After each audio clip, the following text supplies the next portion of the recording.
Hi, everyone. Welcome to our feature with Miss Betsy Assad. I'm Rick Demko, past NAIFA-Houston president. Also serve in several capacities for Texas as well. I'm excited to chat with Betsy. Betsy's got a unique past and a very exciting future ahead of her.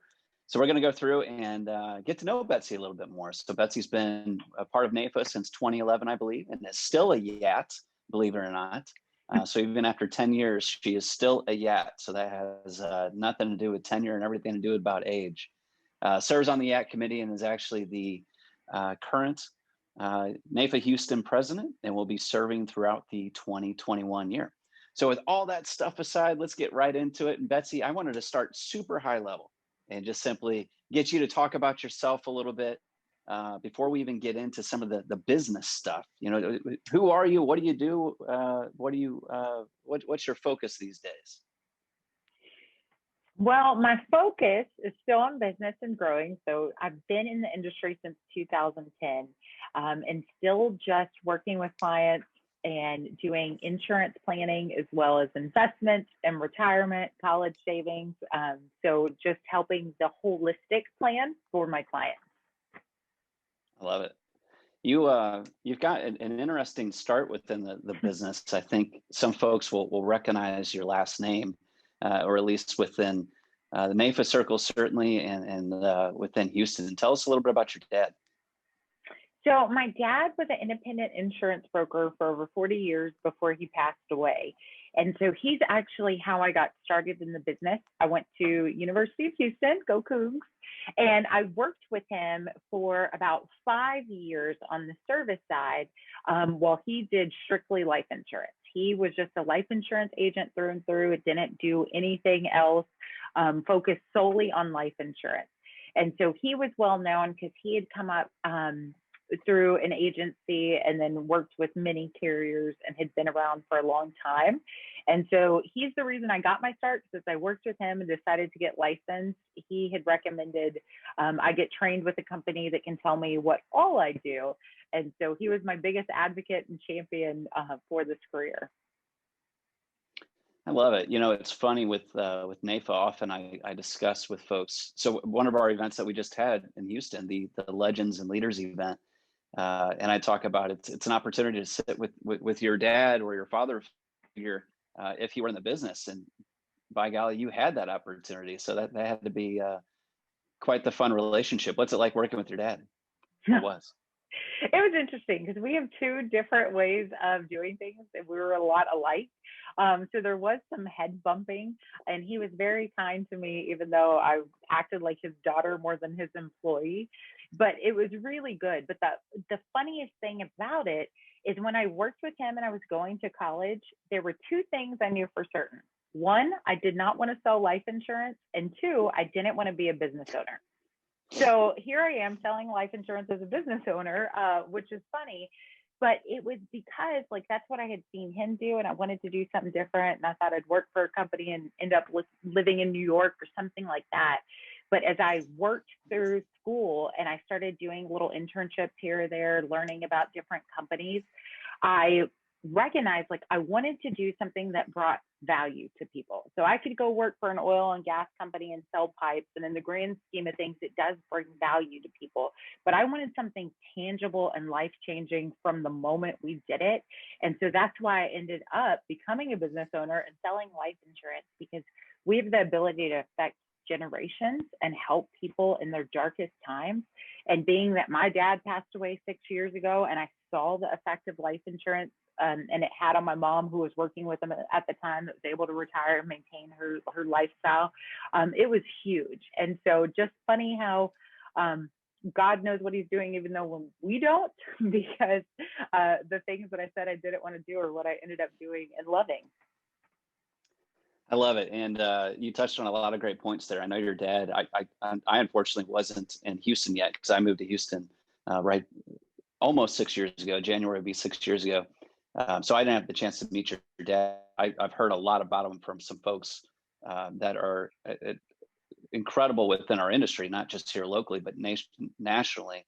And to hear what they say about your dad is it's awfully neat. So I'm happy that I got to visit with you and bump elbows with you, and I learn from you every day too. So I cheated before this interview, and I asked a few of folks that are affiliated with NAIFA to send some questions to me. One of actually, you touched on one of them, so I'm going to kind of twofold. Is since you are a woman business owner, and I'm sure that there's community stuff that you're active with in regards to that, so that you can support each other. Also, one of our NAIFA partners, the Women in Insurance and Financial Services. But specifically, what has it been like to break through, or to shatter the glass ceiling, if you will, to really break out and have the success that you have in a male dominated type of a role? So it's interesting because this is very male dominated, and the insurance industry can be one of those industries where you got the old school men's clubs that don't invite you in. I have been very fortunate that I have not come in contact with that much. My dad was a person who knew who he was and knew what he did, and he didn't apologize for it. And I've learned that thick skin over the course of the years. So initially when I started out, the biggest challenge I had were some clients of his that I worked with that were very much like, you're a woman, I don't want to work with you, I don't give you that same level of respect I give him. And he had told them, watch out for her, she's going to do more than I ever did. And that hurt at the time, but I made a choice not to let that affect me, and realize, just like we meet people every day that we're like, I don't think I want to work with those people, and we have the ability to choose. I recognize I'm going to choose who I work with. And if somebody has that mentality, whether they're in the professional organization or a potential client, I'm just going to choose not to work with them, because that's their junk and I don't have to be part of it. And I am fortunate to be with New York Life, a company that is all about the women's market. And I've had support with that from day one, as well as an industry of women with NAIFA, and specifically NAIFA has a lot of strong women in a lot of roles. Our national president is a woman this year. So there's never been any sort of hindrance there. And everyone that I've come in contact with NAIFA has supported women. So I'm very fortunate, but like I said, the thing that I learned was not letting those things affect me, because there are just some people who are like that, and that's okay. But I don't have to be part of it. I agree. It's and I've stayed out of some of those good old boy circles as well. I see the tremendous opportunity, especially as us as being younger advisors. Times have changed quite a bit. Very excited about what's to come. And I think what I've done is, and I think you have as well, has really surrounded myself with good caliber people in my mentors. Are there folks within NAIFA or even outside, either within New York Life or just in the industry, besides your dad? We know your dad certainly mentored you, but who else would you say has mentored you along the way? Well, and I think I pick up something from everyone I meet. So working with you, working with some of our board members like Gibb Searles, Mark Jones, a lot of them, Carol Taylor, the first time that I served on the board, one of the things that has really helped me is that I've never been secondary or lower in the eyes of these people. And so you have always seen me as an equal. Gibb has always treated me as such. Now, there's been a mentor-mentee relationship with some of these people, but it's always been, hey, you're sitting at this table with us, we're not going to treat you any differently. And so that's what I've really appreciated that I've met along the way. And then I have two mentors within New York Life, Gibb being one of them, and then Jim Smith, who is like an office father to me. And they've just helped me and always praised my potential and where I'm at now, with just applauding where I'm going in my career and calling that forth. And so it's made a huge impact. I love that. It's a lot of good caliber people there, no doubt. It's listening to you speak, and I think I remember when I first got to shake your hand and thinking that I was amazed by your professionalism and how you carried yourself, and then later found out really how young you were, and it took me back quite a bit. So it's I was the youngest president ever of Houston, but you're going to beat me by about 3 months. So I think my question really revolves around the YAC committee. Since you had served on the board before, you've been a part of NAIFA-Houston for a decade at least. What are some of the opportunities that you've seen, or changes within NAIFA as a whole or locally, for those young advisors, since frankly you still are going to be one for a few more years? Yeah. Well, the hardest thing for me being a young advisor in this career was starting out in my 20s when my warm market was more concerned about their bar tabs than their insurance premiums. And one of the things that I love about NAIFA is they cater to young advisors by providing information, education, mentorship. They give you so much at your disposal to be able to keep you in the career because it's so hard to stick with it. But if you do, you get 10 years into it and your friends are married with kids, they're starting to get more serious and the business starts to roll in because now you're not the new person on the street.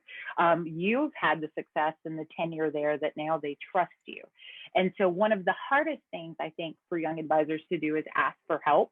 I came in thinking I knew it all. I had some experience because of my dad. I didn't ask for help. And then it was about 5-6 years into it that I started really seeing the value in that and going to mentors, going to relationships, shooting an email to somebody from NAIFA that said something that stuck out to you, and really seeking out the relationships and opportunity that NAIFA offers. And so that's why I like being a YAT and I like working on the YAT committee, is because we try to do networking events that help grow your business, or educational opportunities through our Legends event here in Houston of hearing the wisdom of people who have gone before. And so I love that there's that focus there of really helping people stick with it. And one of the greatest things I think NAIFA National has done is the tiered pricing for people new in the career, because it's hard. It was hard for me to commit $56 a month when I started. That was a lot. But to give these lower cost entry points to help people to grow with them is huge, and just shows NAIFA's commitment to the young advisors and helping give them a great start. Yeah, I agree. It's in the first couple of years in this business, it's almost like survival. It's until you've got a great deal of knowledge, but until you have the experience and know what to do with the knowledge, it's just a tough get-go. And I think being able to benchmark and have someone put their arm around you, sometimes even from a distance, now that we're in COVID. Yeah. But to let you know that stay the course. And I think NAIFA provides a lot of that. And when you can, regardless of the firm that folks are with, I think it's nice to benchmark and have some conversations. The products in a lot of cases are pretty similar. So Yeah. I would imagine that your focus for this next year is going to be YAT based, but can you share some of the plans that you and your committees are developing for 2021? Well, we've got a lot, and we've got some unique advantages because we're still in this virtual setting, which last year it was taking all of our plans and moving it virtual. This year we're planning for more virtual. And so we're reaching out to people in government relations, people at the American College, and being able to utilize the virtual setting to offer some higher caliber speakers at a lower cost, which is great from our board position, but really taking advantage of the ability for someone to jump on a Zoom call for an hour in the middle of the day versus leaving. Now, we still want to have some of that camaraderie, and so we're figuring out outdoor networking events, Top Golf, things like that. But my biggest heart when it comes to YATs is helping them, like you said, Rick, understand most companies and product lines are equal. So I think some of the challenge of starting in this career is you think, oh, this insurance company can offer me a better thing than I'm currently at. And you move over there and you realize you have the same problems, the same challenges. It wasn't the company, it's just the trials of this industry. And so that's always what I'm thinking about with the YAT events. I love for a New York Life agent and a Mass Mutual agent to hear a principal agent talk about the same struggles that they have, where they're thinking, do I get out of the industry? Is it me? Am I doing it wrong? To know that they're not alone on it, and it's the same. The grass isn't always greener because we have a lot of phenomenal companies with a lot of amazing products, but the ups and downs of this career are just part of the journey. And so that's always my focus there, is helping them understand you're not alone if you get a big reversal that makes you want to think you're getting out of the business. You're not alone if you had 10 people tell you no. Stick with it, because next week you'll have 10 people tell you yes, and helping them understand that. It's a tough business with really high highs and really low lows. And I those don't always disappear, but sometimes you learn to weather those a little bit better. And, so I can't quite see what's behind you, but it looks like you've got a couple of designations back there. How do you feel about more of the formal education stuff? I know that you were pursuing the RICP, or currently still are. What else is on that wall? Yeah, so these are actually my diplomas from U of H. It's my diploma and then my advanced sales professional certificate. I used to have my certification in long-term care hanging right there, but I took it off to be able to put my NAIFA presidency plaque.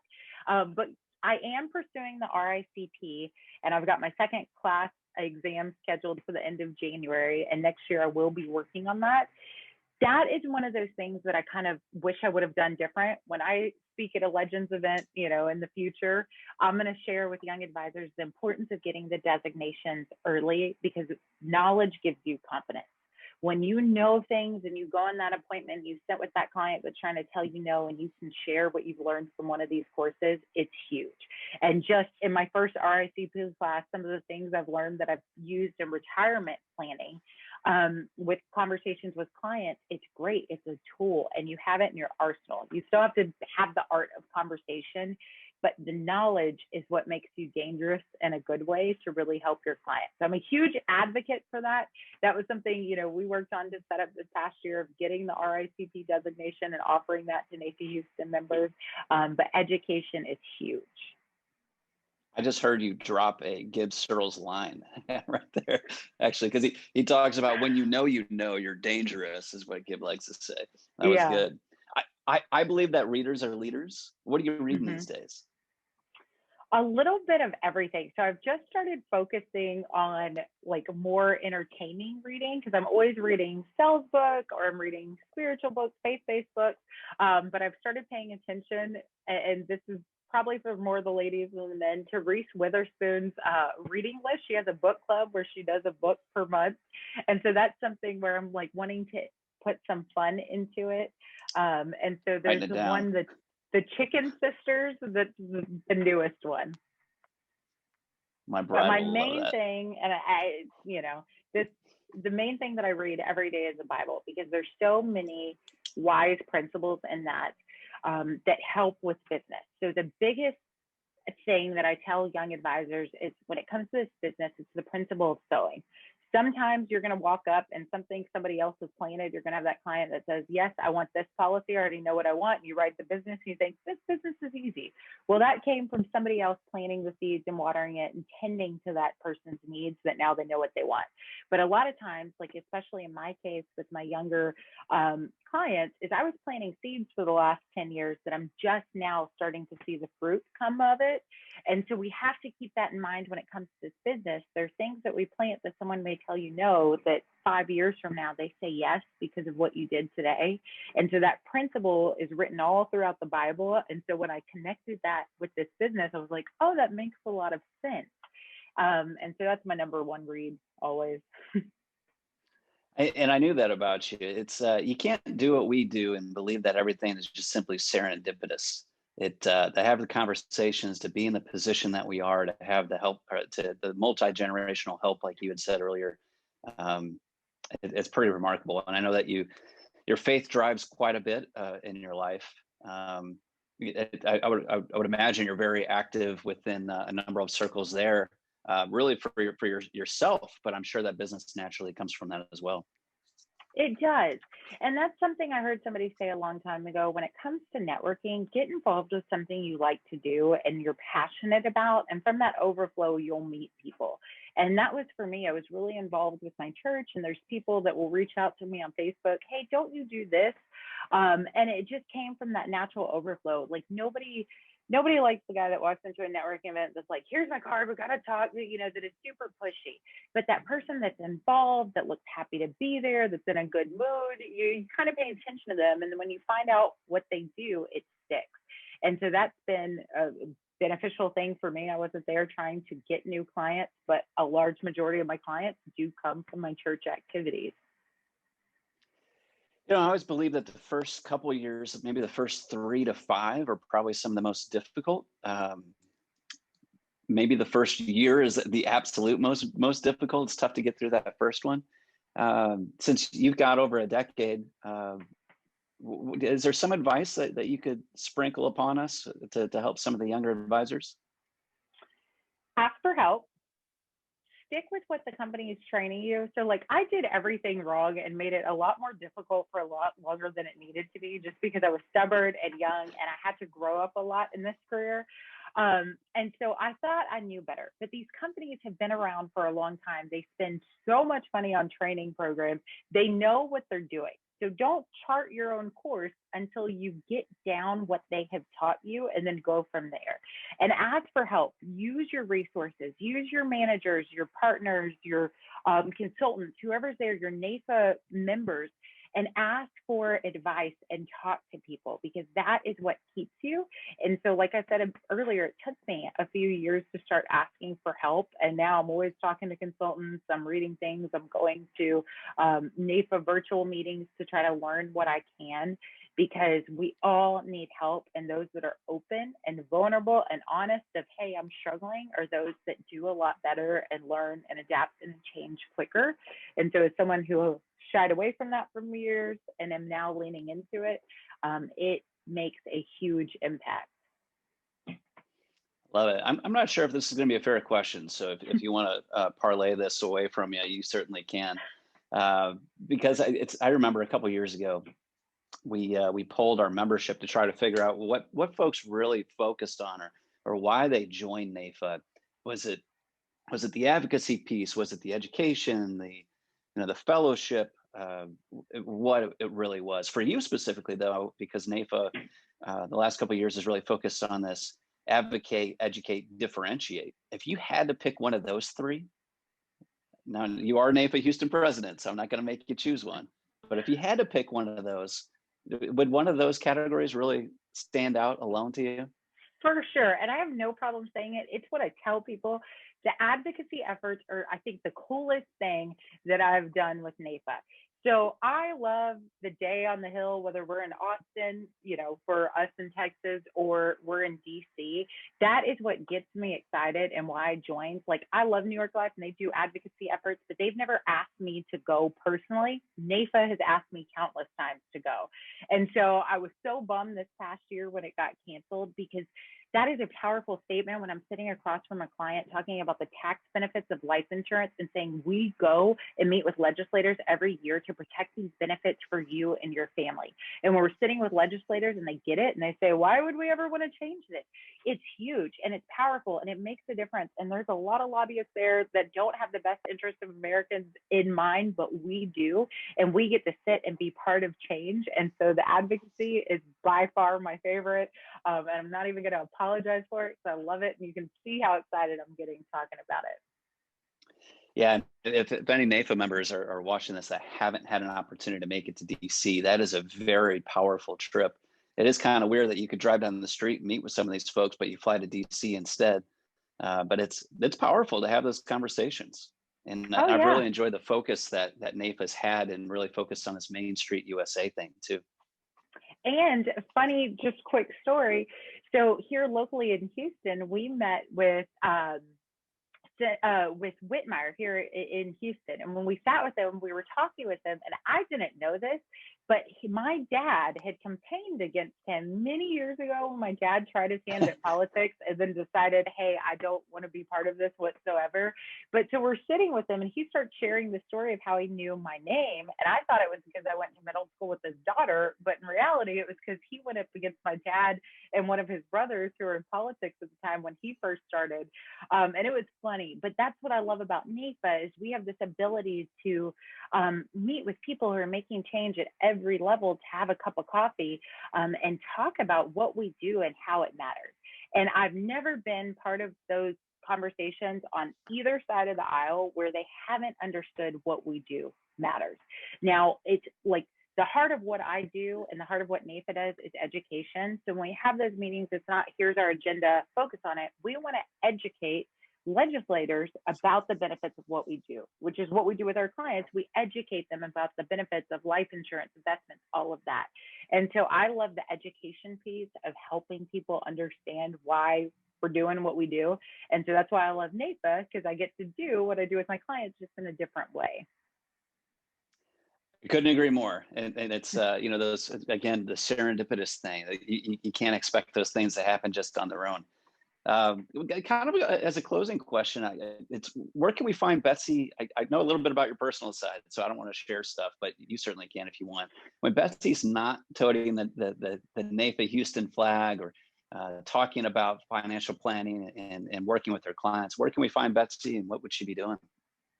Well, that depends. Are we talking pre-2020 or now with 2020? So, Golly, well, how do you get through it now, I guess? yeah, so previously, like I'm very involved with rodeo. I serve on a committee out there. And so it would be rodeo events throughout the year, involvement with my church, out and about with friends.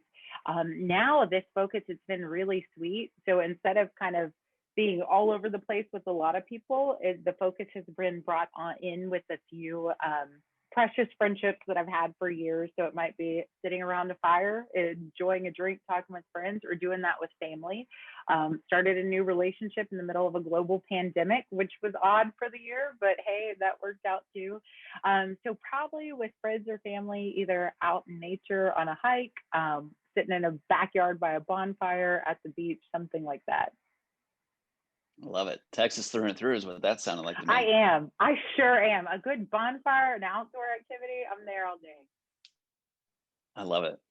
Well, Betsy, thank you for the conversation. I wanted to keep it brief. I could chat with you forever. Looking forward to seeing you hopefully in person again soon. Thank you for everything you do for Houston, and excited for all of NAIFA Texas. It's going to be a neat and interesting year. Can't wait to see what you do for 2021. And I don't know, any final thoughts or plugs that you want to do before we? Yeah, and I just want to say thank you to Rick, because he has been our past president for NAIFA-Houston for a couple years now. And this is one of those parables of sowing. I'm being able to reap fruit that I didn't sow, but you have been faithfully planting. And so the excitement for 2021 is for the years of amazing presidents we've had in NAIFA-Houston. And so there's this fresh energy that comes from the faithfulness of those who have gone before. And so just thank you for leading the way and being a mentor for me for NAIFA-Houston, and being one of my biggest advocates. Like, you have championed me from the beginning, and I just really appreciate that. And so I just want to say thank you to you. Well, you made me strive to be better. So all boats rise with the tide, right? Yeah. Betsy's done a phenomenal job for NAIFA-Houston on the social media side. So if you're curious about NAIFA Texas, NAIFA-Houston, take a look, follow either on Facebook. She does a great job on Instagram as well. And get involved. I think it's NAIFA.org. Is how folks do that these days. Yep. And Betsy, be blessed. Have a wonderful new year. We'll talk to you soon. Thanks, Rick. You too. Thanks.